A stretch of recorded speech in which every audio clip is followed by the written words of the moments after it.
I keep reminding you that the narcissist is an eternal adolescent, Puer Aeternus. He's a Peter Pan. There's even a famous book, the Peter Pan syndrome. He doesn't want to grow up. He doesn't want to assume adult chores and responsibilities. He doesn't want to commit. He doesn't want to invest. These are all outcomes of his schizoid core, because the schizoid aspect of narcissism pushes the narcissist away from people, away from sex, away from intimacy, away from relationships. So it's an approach avoidance situation. The narcissist seeks intimacy, his version of love, relationships, but then the schizoid core kicks in and pushes him away from all this. But what are the advantages of being an eternal child? Well, quite a few actually. When the narcissist acts as a child, when he infantilizes, when he refuses to be an adult, he is sending two signals. It's a form of virtue signaling, if you wish. He's sending two signals out to the world. The first message is, I'm a child. I'm harmless. I'm vulnerable. Don't hurt me. So the childlike posture is a defensive posture. It's intended to fend off harm and hurt and pain and adverse consequences. It intends to keep at bay enemies and foes and critics. I'm a child. Don't do this to me. And the second message is, I'm a child. I'm helpless. I'm a toddler. I'm hurting. Care for me. This is the narcissist version of codependency. This is his way of emotionally blackmailing you into staying with him, not abandoning him, catering to his needs, servicing him. So the child posture is actually an adaptation. It may be a dysfunctional adaptation in some respects, but all in all, it's a self-efficacious positive adaptation because it allows the narcissist, despite his extreme disability, despite his deformities, despite his deficiencies, in the face of his inadequacies, it allows them to extract maximum beneficial outcomes from the environment. But here's the thing, narcissism is on the rise because the entire course of the human species is from adult to child. We are becoming more and more childlike as the ages progress. People 100 years ago were more adult than we are. People 400 years ago were much more adult than people 100 years ago. And people 4,000 years ago were absolute adults compared to people 400 years ago. Over history, we are becoming more and more childlike, more and more childish, more and more infantile. And as a collective, each and every one of us, this is not limited to narcissists and psychopaths. The rise of narcissism in society is because narcissists are uniquely positioned, uniquely evolved to take advantage of this inexorable wave of infantilization in human society and the human species over thousands of years. So there's a general wave of everyone becoming more and more childlike. And as everyone becomes more and more childlike, the narcissist is uniquely positioned to take advantage of this wave, to leverage it to his or her benefit. That's why the number of narcissists is increasing, because society is more and more infantilized. Of course, we create institutions that reflect the fact that we are less and less adults and more children. We had created the welfare state, the nanny state. Even our computing devices reflect a patronizing, condescending attitude in various features. An attitude that says, you're children, you don't know what's good for you, we're going to make decisions for you. It's the same with the state. It's the same with various institutions and authorities. But who had constructed these institutions and authorities? Who is coding the software programs? We are. So we have created an environment, institutional environment, technological environment, to cater to our increasing infantilization, and it reflects this trend. Now it has a name. This increase in childlike features in the human species over millennia, it has a name. It's called neoteny. Neoteny or juvenilization. Neoteny is when development, physiological development, somatic, or psychological development slows down or is delayed. Neoteny is typical of all modern humans. The opposite of neoteny is progenesis. Progenesis, also called paidogenesis, is when development is accelerated, when someone is beyond their age, when they are premature, precocious, they have attained and obtained capacities which exceed their chronological age. But generally speaking, the entirety of humanity, every single individual and the collective, the species as a whole, is neotenic. In other words, it becomes more and more childlike. Now, neoteny results in something called paidomorphism, paidomorphosis. Paidomorphism is the retention in adults of traits previously seen only among the young. It's when you grow up and yet as an adult you retain traits, behaviors, cognitive structures, and even emotions which are much more typical of a much younger person. And this is called paidomorphism or paidomorphosis. It's a form of heterochrony. Heterochrony is when there is a mismatch between chronological age and psychological or physiological age. Paidomorphism, the retention of traits, youth traits, the retention of childlike traits into adulthood. Paidomorphism is very common in the animal world as well. So it's not limited to the human species, and it seems to be a general principle of nature, actually. Now, in humans, evolution has taken a turn. Evolution in the human species incorporates psychological and cultural elements. We are continuing to evolve not only bodily, but we are continuing to evolve in our minds, and we are continuing to evolve via technology and via our cultural and societal frameworks. So consequently, neoteny, which is an evolutionary mechanism, paidomorphism, which is the outcome of neoteny, they have permeated and perpetrated and pervaded our minds and our cultures and our societies. Everything is slowed down.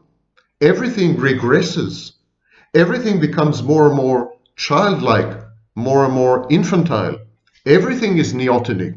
Our institutions, our relationships, our ways of thinking, the way we emote, the way we are having sex, our impulse control, our choices, our decisions, they're all becoming more and more puerile, more and more infantile, more and more childlike. One of the reasons neoteny is a feature of nature is because it seems that neoteny facilitates some human capacities. Some capacities in nature in general, but especially in human beings. It seems that adults are much less good, much worse at, for example, emotional communication. Children are much better at communicating emotions. So there is an evolutionary advantage to remaining a child. Emotional communication. The problem with narcissism is that the infantilization, the neoteny of narcissists, is coupled with other pathological features which inhibit access to emotions. And so this particular evolutionary advantage is not manifest among narcissists, to use an understatement. They're very poor at emotional communication. But in healthy people, neoteny facilitates emotional communication, empathy. These are all features dependent on neoteny because they evolve very early on in childhood, ages 2 to 6.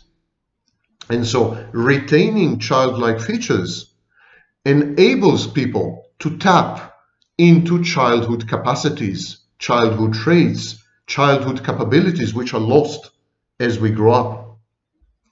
So if we look at human beings, we look at the bodies, the somatic aspect of human beings. We have, for example, relatively large head. That's very common of embryos, of fetuses. We have a very large head. The ratio of head to body in human beings is the largest, almost the largest in nature. We have a flat face, relatively flat face. We have relatively short arms compared, for example, to apes and monkeys. So all these are features of babies. Babies have large heads. They have relatively flat faces, including flat noses. And they have short arms. These are baby-like features. So even our bodies express neoteny. Now, of course, we also have adult features. We have large noses. We have long legs. We have paramorphic traits, paramorphic somatic and psychological traits and features. Paramorphic is the opposite of neotenic. And so it is gradually more and more accepted in evolutionary theory that neoteny, hearkening back to childhood, refusing to grow up, retaining childlike traits into adulthood. Many evolutionary theorists now say that this is a key feature, actually, of human evolution. The late lamented Stephen Gould argued that the evolutionary story of humans is one where we have been retaining to adulthood the originally juvenile features of our ancestors. J.B.S. Haldane concurred with Gould. He said that a major evolutionary trend in human beings is a greater prolongation of childhood and a retardation of maturity. Delbert Thiessen, T-H-I-E-S-S, said that neoteny becomes more apparent as early primates evolved into later forms. Primates have been evolving towards a neotenic flat face. In other words, evolutionary theorists consider regression to childhood, or at least the retention of childhood into adulthood, as a feature of evolution. As I said, narcissists are taking advantage of this evolutionary trend, of this evolutionary feature. By remaining children psychologically, they actually fit into neoteny. But then, of course, their pathologies prevent them from taking full advantage. Doug Jones, another evolutionary theorist, suggested that human evolution's trend towards neoteny was probably caused by sexual selection in human evolution. He said that women prefer neotenous facial traits, and men even more so. Men, he said, choose women, select mates, select possible spouses or girlfriends or lovers or one-night stands, never mind, by how neotenous, how childlike, how baby-like the face of the woman is. So the more childish, childlike, and more baby-like the woman is, the more likely she is to experience sexual mating with men. But also the reverse. The neoteny in male faces is a byproduct of sexual selection for neotenous in female faces. Let me explain this. If you're a man and you have a preference for baby-like, toddler-like, childlike women, your children are likely to be more baby-like, childlike, toddler-like. And this process of sexual selection, which has been taking place at least since the agricultural revolution, possibly earlier, had resulted in neoteny males. Men are becoming more feminine and more childlike. They resemble females, they resemble women more and more. We are converging gender-wise, sex-wise. We are converging on a neoteny, a universal, unisex, neoteny solution. We are all beginning to look the same. Gender is a socio-cultural construct, but our sexuality underlies it. If we are all becoming the same, if we are all beginning to look the same, according to Doc Jones, this would have tremendous impact on our psychology, on our gender identity, on gender differentiation, and on our ability to maintain intimate relationships. And you already see in some cultures a preference for immature, neoteny, childlike people. In Japan, for example, you have kawaii. Kawaii in Japanese means lovely, cute, lovable, adorable. It pervades Japanese culture. It can refer even to objects and to animals. But when the Japanese use kawaii to refer to humans, they mean that these people are charming, vulnerable, fragile, shy, childlike. And so these people have cute handwriting, cute body language, cute psychology. They are very, very childish. And the Japanese have a preference for the kawaii aesthetic. It's a prominent aspect of Japanese popular culture, entertainment, clothing, music videos, food, toys, personal appearance, mannerisms. Japanese women use childlike voices to communicate. It's in the culture. Increasingly, neoteny features, childlike cuteness is invading Western civilization. All you have to do is look at Tinder. Cuteness is also a clinical term in psychology. It's a subjective term. It describes a type of attractiveness commonly associated with youth, with appearance, with children. But there is an analytical, scientific analytical model in ethology, the study of animal behavior. It was first introduced by, who else? Konrad Lorenz. Konrad Lorenz proposed the concept of baby schema, what he called Kindchen schema. So baby schema is a set of facial features, body elements, body physiology that make a creature appear cute. He said that kitchen schema, baby schema, children schema, actually more precisely, child schema, this external appearance of a youthful childlike person coupled with appropriate, immature, retarded, childlike psychology in an adult, he said that it's actually an advantage because it activates, it releases in others the motivation to care for this person, to help this person, to provide support, to hug, to embrace, to contain, to hold. So the childlike appearance, the childlike body, the baby face, the childlike psychology. I am not a grown-up and I don't want to grow up, as Peter Pan had said explicitly in the eponymous book. These trigger positive outcomes in the human environment. They trigger in other people behaviors which are helpful, behaviors which are productive and constructive and conducive to the progress and well-being of the childlike individual. When you are childlike, people want to help you. People want to care for you, especially women. It provokes the maternal instinct. Cuteness is attractive and charming, but it's also adaptive in the sense that it motivates people to not harm you, and on the other hand, to provide you with things, to cater to your needs.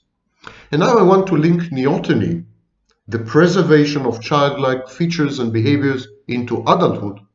I want to link this to schizotypy. Schizotypy is, in my view, a form of neoteny. In a minute I will explain what is schizotypy. But schizotypy is refusing to grow up psychologically, where neoteny is mostly somatic, mostly concerned with body features, physiology. Schizotypy is the psychological equivalent of neoteny. Schizotypy is a continuum of personality characteristics and life experiences, which involves dissociative, imaginative states up to the point of psychosis and schizophrenia. But what's interesting in schizotypy, it is a regression. It's a regression to childhood, pre-self childhood. Childhood before the child had a self, an integrated ego, very early childhood.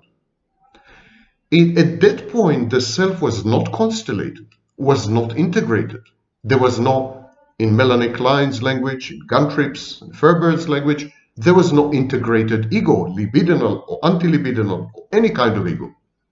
So schizotypy is when the person regresses psychologically to a stage before that person had a self or an ego.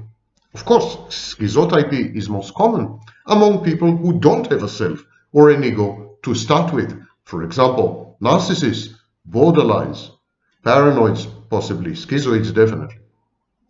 So schizotypal, people with schizotypal personality disorder.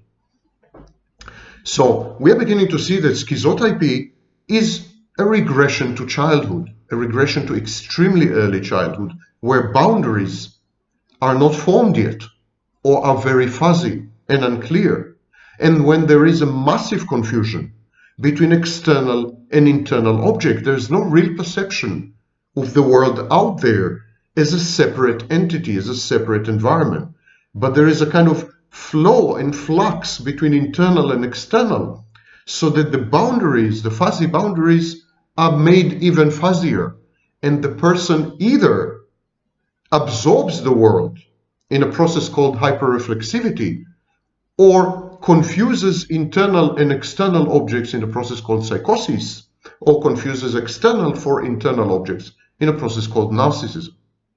So that's a very early stage.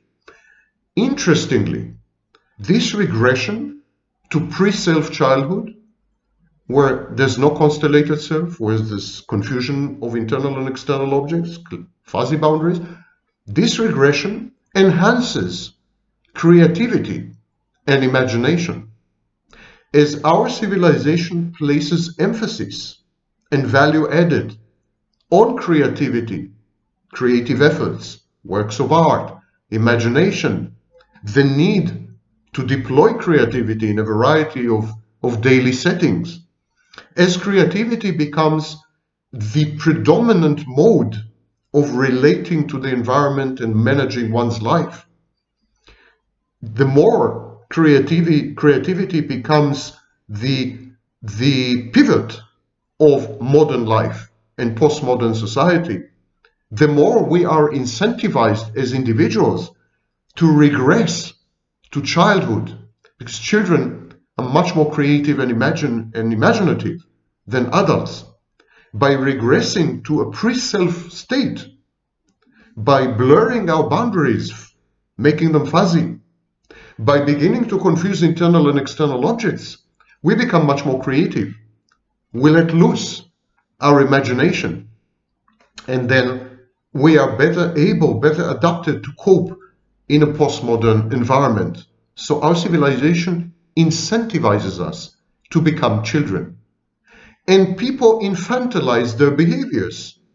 We see people still cohabiting with their parents well into their 30s. Marriage is delayed. Childbearing and child rearing are delayed or cancelled altogether. People refuse to grow up.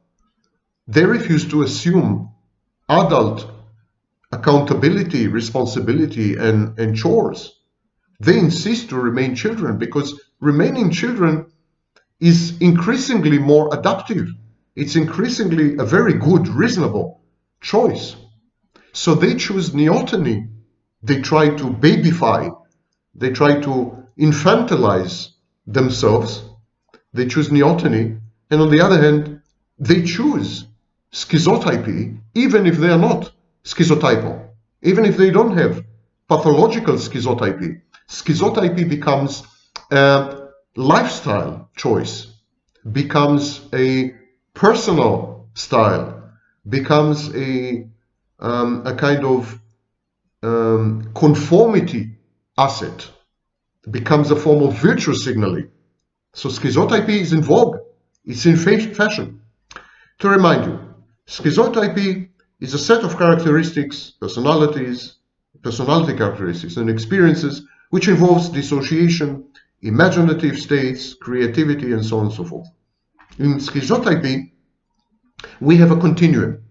We have a spectrum.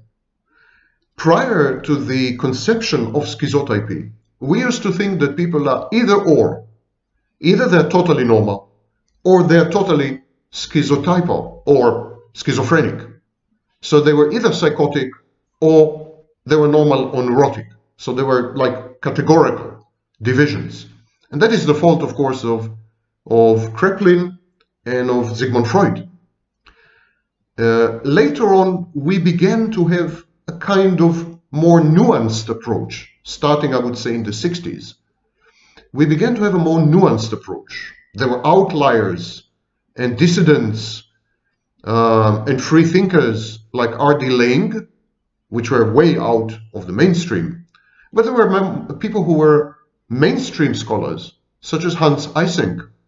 Eysenck, for example, suggested the trait of psychoticism.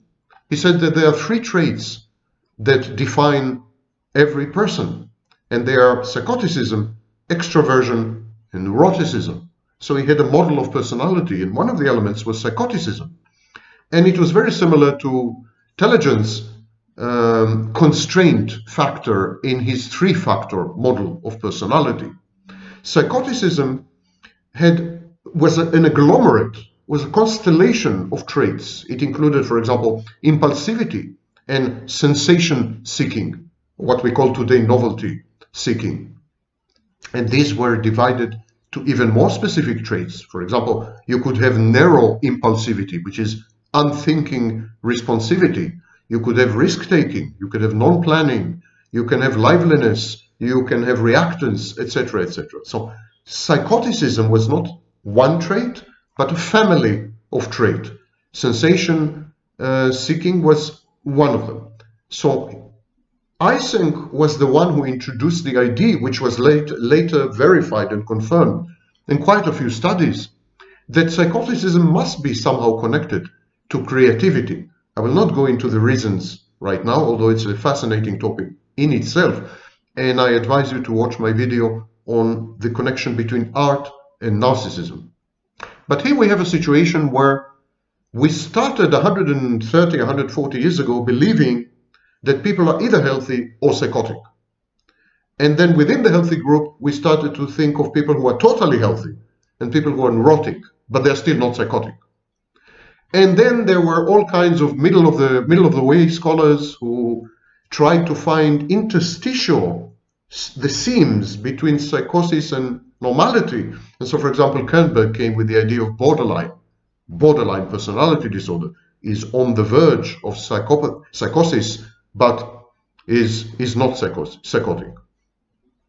And then there was Eysenck, who said that actually psychoticism is an element of every personality. Depends on the weight of the psychoticism, but it's an element of every personality, and it is the fount of creativity. To understand where all this is going, we need to time travel We need to go back in time to Emil Kraepelin. Emil Kraepelin was a towering figure in very, very, very early psychology, in the early childhood of psychology. He tried to medicalize, he was among the first who tried to medicalize psychology. And the way he did it was very similar to Carlos Linnaeus. He began to compile lists. He began to classify different forms of psychotic illness. So he came up with dementia praecox, which today we call schizophrenia, manic depression in depressive insanity, which today we call bipolar disorder, and other non-psychotic states. Kraepelin is the real father of the DSM, because the DSM, until the most recent edition, and even in the most recent edition, has a categorical, list-oriented, list-based view of human mental illness. So the DSM is seriously, heavily concerned with compiling lists of traits, lists of behaviors, classifying, categorizing, differential diagnosis between diagnoses, etc., etc. That's all Kraepelin's work. It's the Kraepelinite way of regarding mental illness.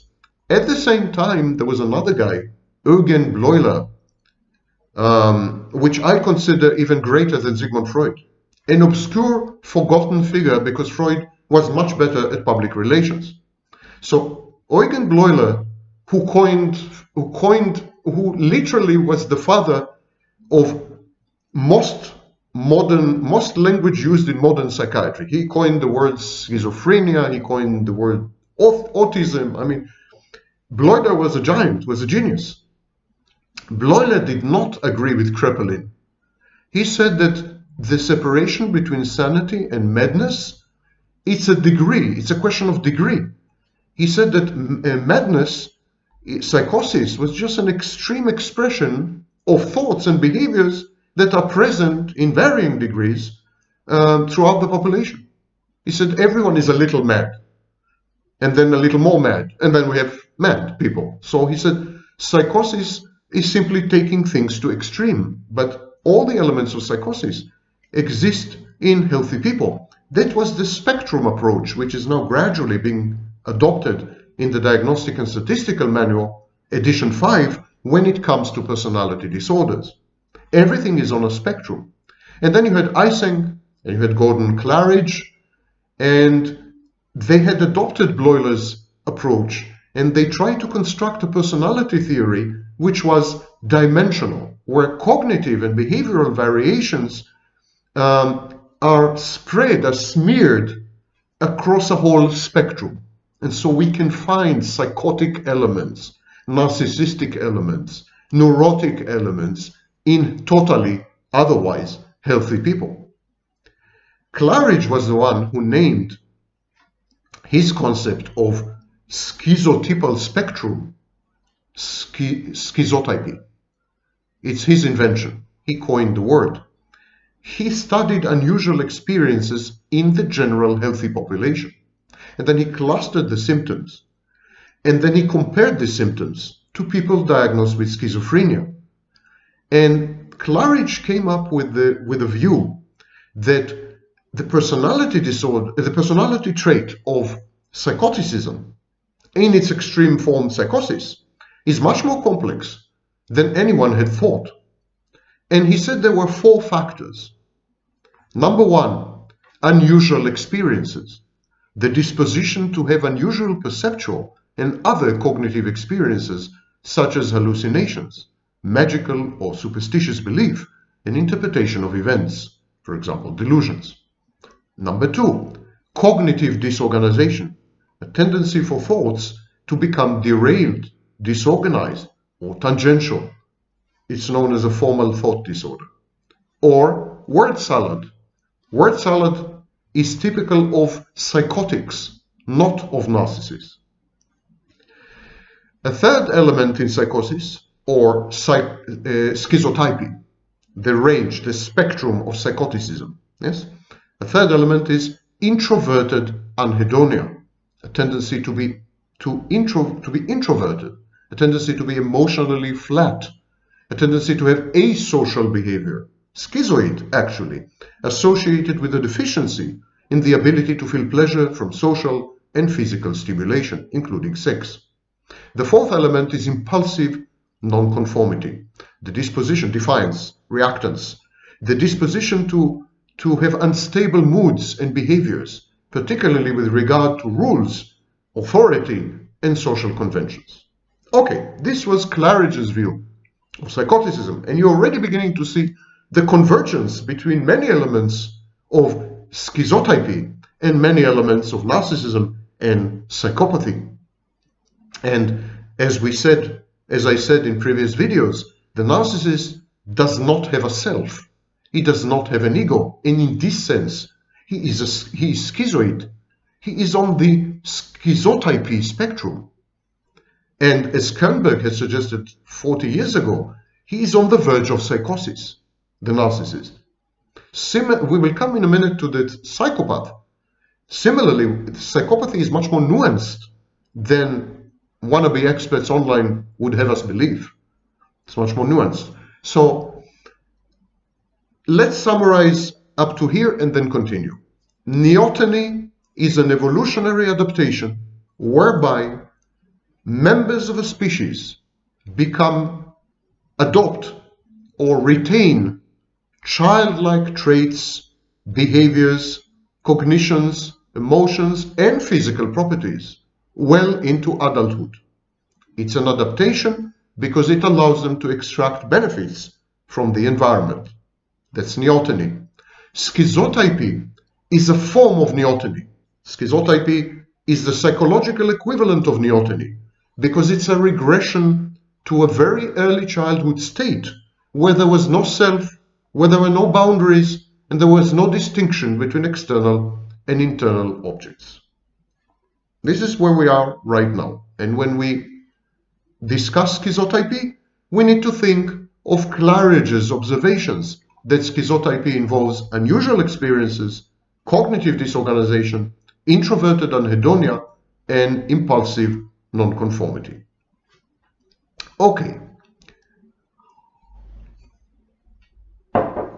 When we study personality, we usually apply what we call factor models. Factor models are models which describe personalities in terms of factors, in terms of components, ingredients, to use a cooking analogy. So the most widespread model is known as the 5-factor model. But there are other models. I mentioned intelligence. I mentioned Eysenck's. There are many models with factors. We use the 5-factor model because it had been validated by many studies, and it seems to be the most powerful way we have to capture the essence of personality via its interacting components. And so when we take Claridge's breakdown of psychoticism or schizotypy, and we combine it with the 5-factor model, we get some very interesting results. For example, Claridge said that unusual experiences are an integral part of schizotypy. And it seems that the 5-factor model combines it with high neuroticism and with openness to experience. Now, openness to experience could take the form of risk-taking, adrenaline junkie, novelty seeking, which are very, very common features of psychopaths. Unusual experience in combination with positive affectivity predicts religiosity and spirituality. In this sense, religiosity, religion, the belief in God, belief in spirits, in angels, all this, they're indicative of a tendency towards psychosis. And in many respects, this is a form of delusional disorder, culturally accepted, socially tolerated delusional disorder, but mental illness all the same. Religion is a mental illness. End of story. So, when we combine unusual experiences with neuroticism, openness to experience from the 5-factor model, this is what we get. What about introverted anhedonia? When we combine this element of psychoticism with the 5-factor model, we see that it is linked to neuroticism and low extraversion. This fits well with the schizoid narcissist or with the schizoid phase in overt classic grandiose narcissism. And of course it fits perfectly with covert narcissism. The cognitive disorganization factor is linked to low conscientiousness. If you take all the 5 factors and combine them with Claridge's, you get a fully dimensional model of schizotypy. And it's proof positive that there is a continuum between normal personalities and schizotypal personalities, schizotypy. Schizotypy has been linked to other questionnaires, other tests like temperament and character inventory, etc., etc. Now, in the temperament and character inventory, there's something called self-transcendence. It's a trait associated with openness to spiritual ideas and experiences, and it has moderate positive correlation with schizotypy, particularly with unusual experiences. So here's another test, another measure, which confirms that religion and religiosity are schizotypal. They are towards the end of the pathological side of schizotypy, where psychosis resides and happens. Cloninger described the specific combination of self-transcendence, low cooperativeness, and low self-directedness as schizotypal personality style. And additional research proved that this specific combination of traits is associated with a high risk of schizotypy, in other words, with a high risk for psychosis. But wait a minute.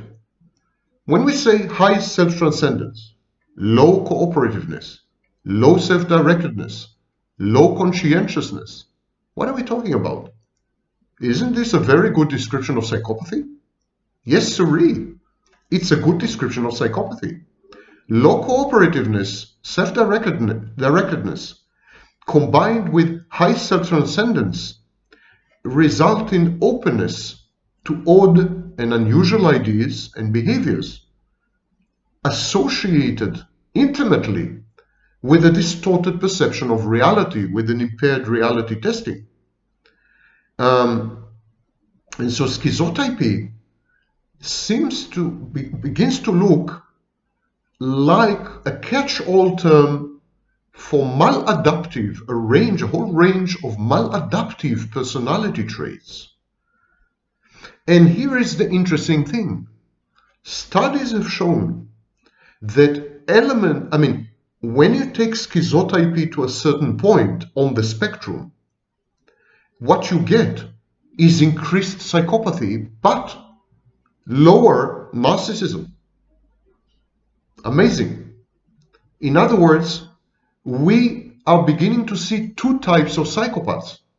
One psychopath who is grandiose, and his grandiosity propels him and impels him to behave contumaciously, defiantly, impulsively, recklessly. That would be the primary psychopath. But if we take the psychopath and move him across the spectrum of schizotypy towards the psychotic end, we get a secondary psychopath.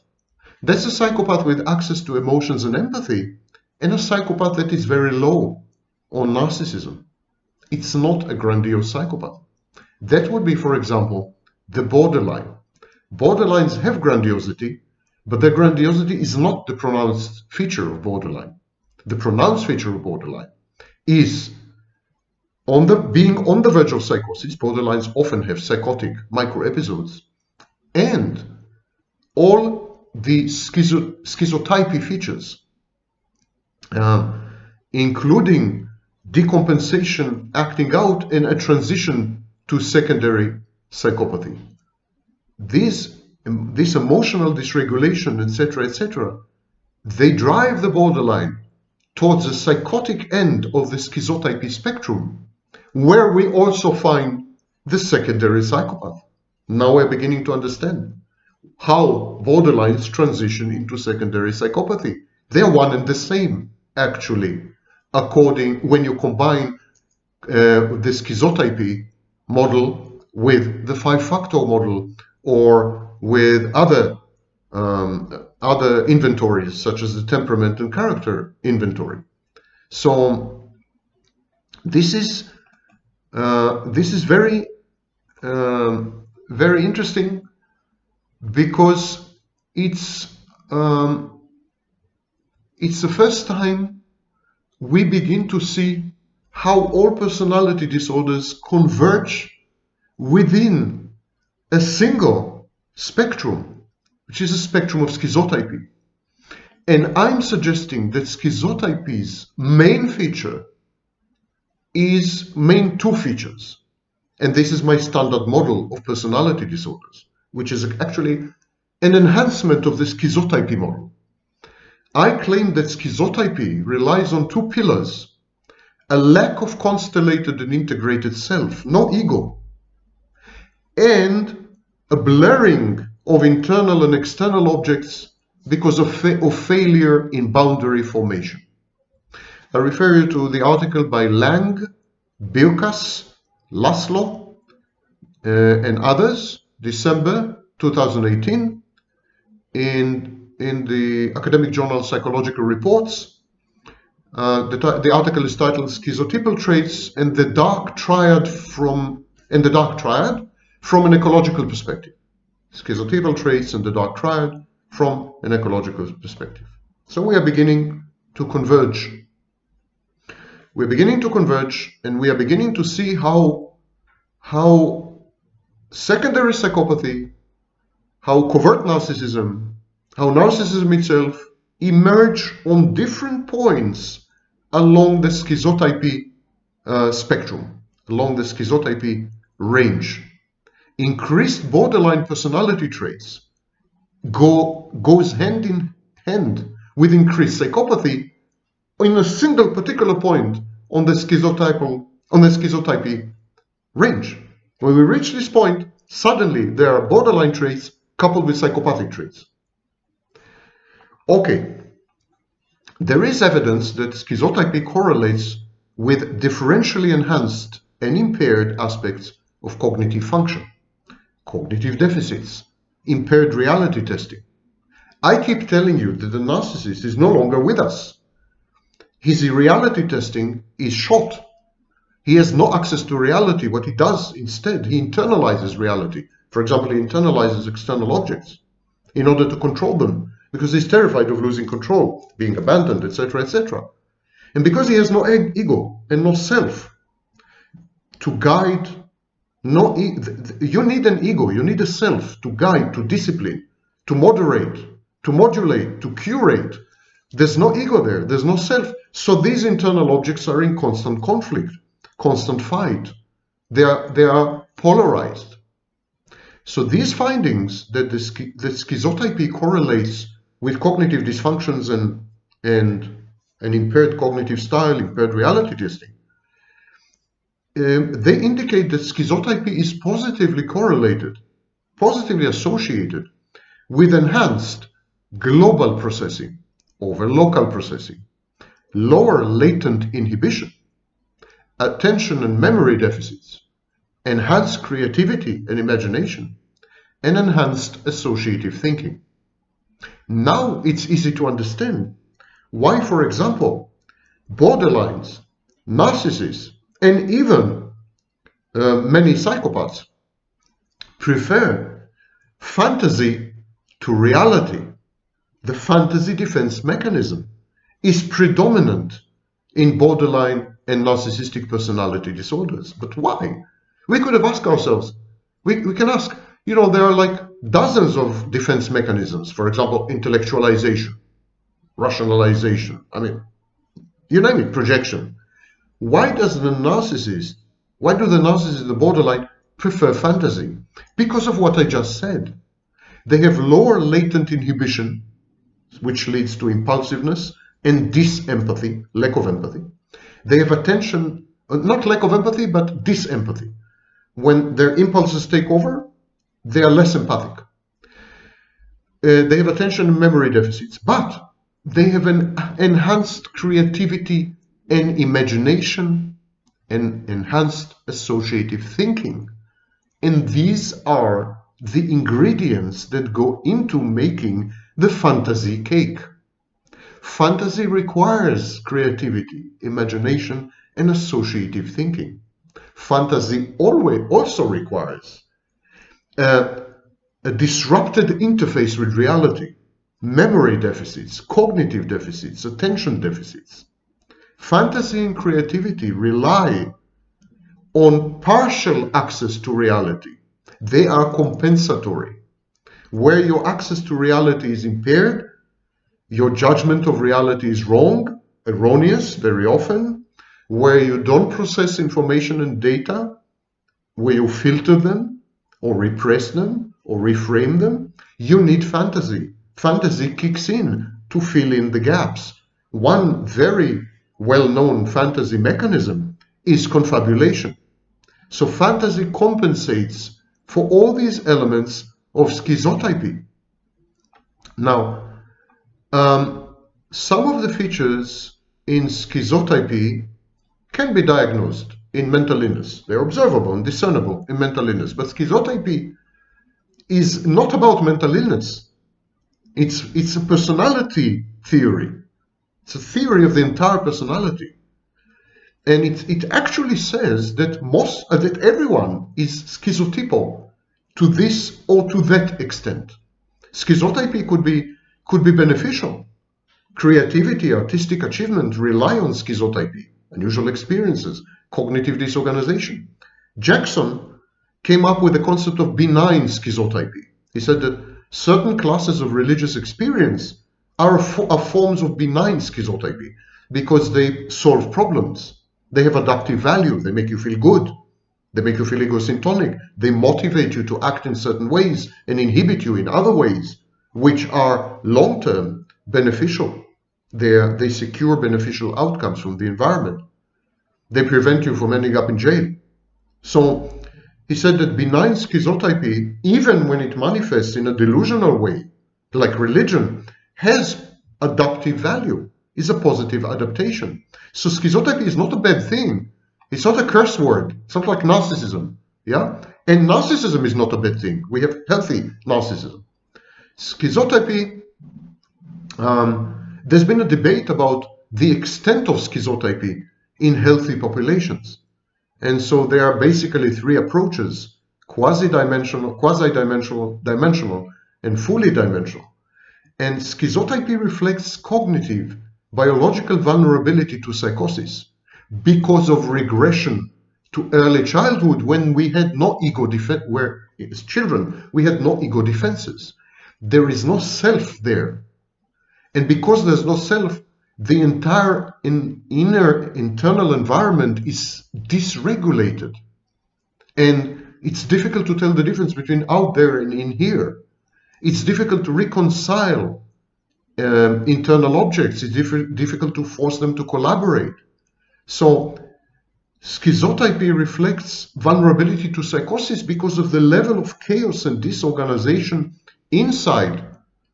But there is a debate whether everyone on earth alive has a modicum, some measure of disorganization and chaos, but it is so low that it is latent and dormant and never expressed and never manifested.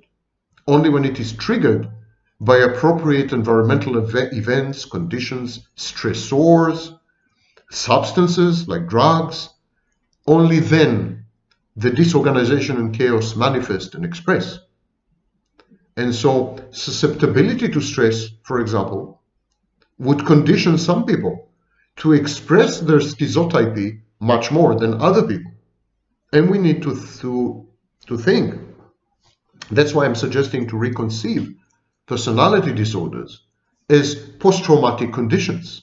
Because in post-trauma, there is intolerance of stress of any kind.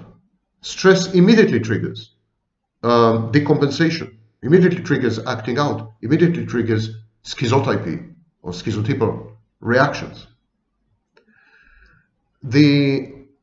I said that there are three models, and we'll start with the first and oldest one, which is the quasi-dimensional model. Quasi-dimensional model was proposed by Bleuler, of course, who coined the word schizophrenia. Bleuler said that there are two types of continuity between normality and psychosis. There is continuity between the sick person and his or her relatives. So Bleuler was the first to introduce 100 and odd years ago, 120, 30 years ago. He's an amazing man, amazing genius. He was the first to introduce a relational approach to mental illness, to mental health. He said that schizotypy manifests, is expressed in the relationships between the sick, the ill person, the mentally ill person, and his or her relatives. And another dimension is between the patient's pre-morbid and post-morbid personalities. Personality before the illness and the personality after the illness, after the onset of, for example, psychosis, after the onset of personality disorder.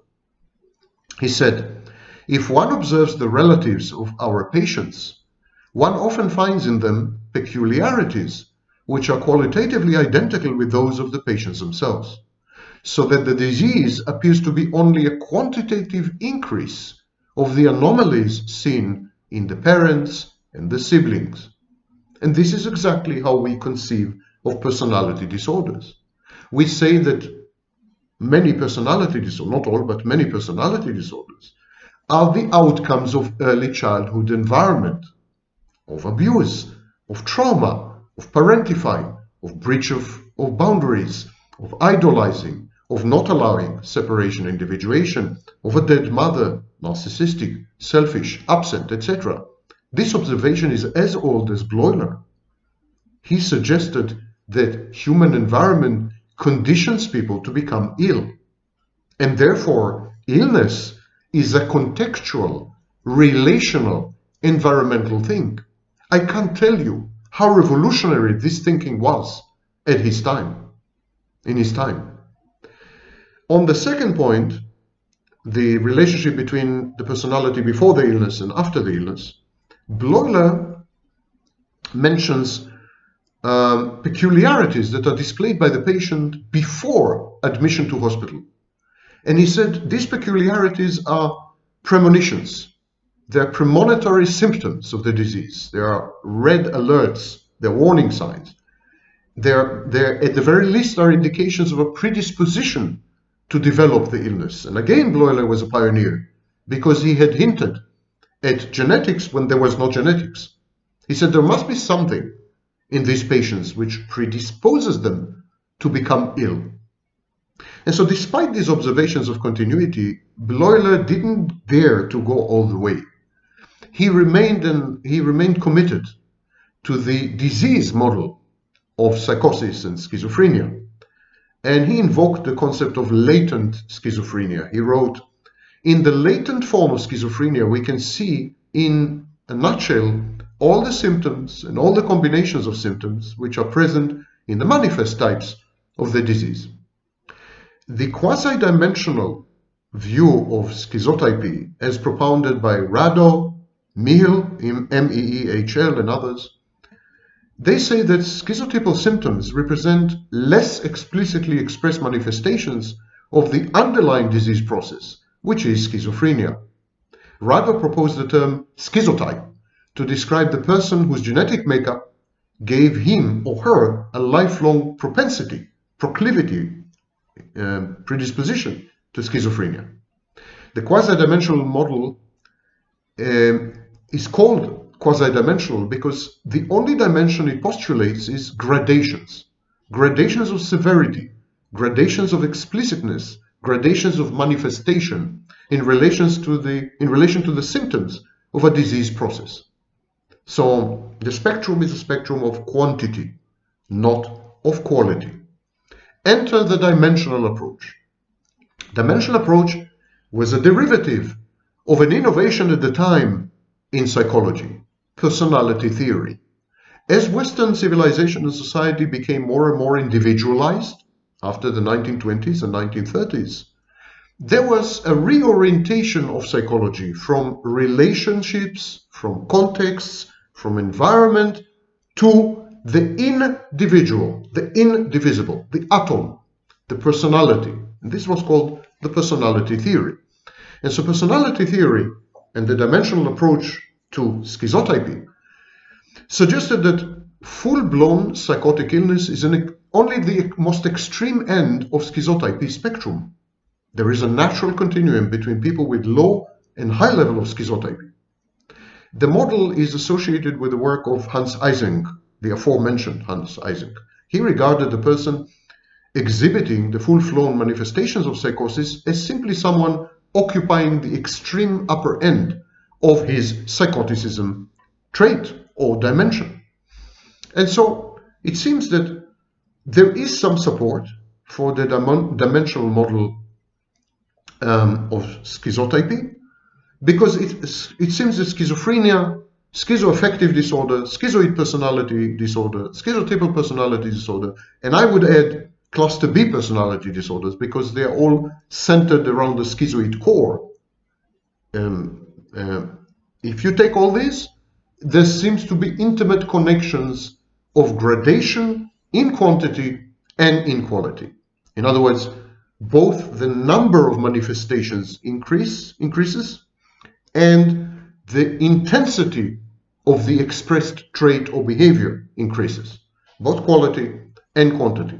The reason I'm adding cluster B and claiming that cluster B has a schizoid core is because there is a whole school of extremely prominent scholars, the scholars which are the authority on the self, scholars like Winnicott, like Spitz, like Guntrip, like Fairbairn, like others, and these scholars were the ones who had suggested that schizoid personality is at the core of cluster B personalities and others, not only cluster B. So I'm standing on the shoulders of giants and following in the footsteps of giants when I say that the schizotypy spectrum should definitely include cluster B personality disorders. And indeed, when we combine it with a 5-factor model, we get borderline personality disorder, narcissistic personality disorder, and antisocial personality disorder, aka psychopathy in its extreme form. So this leads me to the fully dimensional approach. Claridge called his model the fully dimensional approach, fully dimensional model. According to him, schizotypy is a dimension of personality normally distributed throughout the population. And in this, he agrees with Eysenck. There's no big innovation here. But he says schizophrenia is a breakdown process. It's totally distinct from the continuously distributed trait of schizotypy. In other words, he said, you're all wrong. Schizophrenia is not a member of the family of schizotypy illnesses or schizotypy disorders. I am of this view. I think that schizoaffective disorder, schizoid personality disorder, schizotypal personality disorder, borderline personality disorder, narcissistic personality disorder, histrionic, to a large extent antisocial, and so on, they are all centered around the schizoid core. But these personality disorders are positive adaptations to the schizoid core, and they prevent schizophrenia. The only thing standing between a personality disordered person and psychosis is his disorder. The disorder, the personality disorder, protects the patient from becoming psychotic, protects the patient, defends the patient against schizophrenia. If the patient were to come into contact with his or her schizoid core, they would have been rendered psychotic or schizophrenic. The personality disorder is an adaptation intended to prevent precisely this development. So, schizophrenia in Claridge's model is a breakdown. And he said, in itself, schizophrenia has a graded continuum. And he said, okay, we can place schizotypal personality disorder on one end and schizophrenia on the other, but we should not confuse the two spectra. We should not confuse the two issues. There is schizotypy, which is normal, distributed in all the population, and its abnormal manifestations are various personality disorders and schizoaffective disorders. And then we have separately a continuum of schizophrenia. At one end of which is schizotypal personality disorder, and at the other is schizophrenia, and that's the model I adhere to. It's fully dimensional because not only is the personality trait of schizotypy continuously graded, but the independent continuum of the breakdown of processes is also graded. It's all non-categorical. The fully dimensional approach argues that full-blown psychosis is not just high schizotypy, but must involve other factors that make it qualitatively different. Pathological, there's a differential diagnosis. And I fully agree. Narcissists, borderlines, psychopaths, histrionics, paranoids, schizoids, schizotypals, they're all on the schizotypy model. When their traits intermix with schizotypy, the results are personality disorders. And personality disorders are the defenses which evolved over time, mainly in childhood, to isolate the patient, to isolate the person from ultimate schizophrenia and psychosis. They are antipsychotic medication personality disorders, the antipsychotic defenses. And now you understand why the patient is so invested in his personality disorder, why it's almost impossible to heal and cure and reverse personality disorders, with the exception perhaps of borderline and dependent personality disorders. Why? Because it's the only thing separating the patient from total, unmitigated, all-encompassing, all-pervasive, raving madness.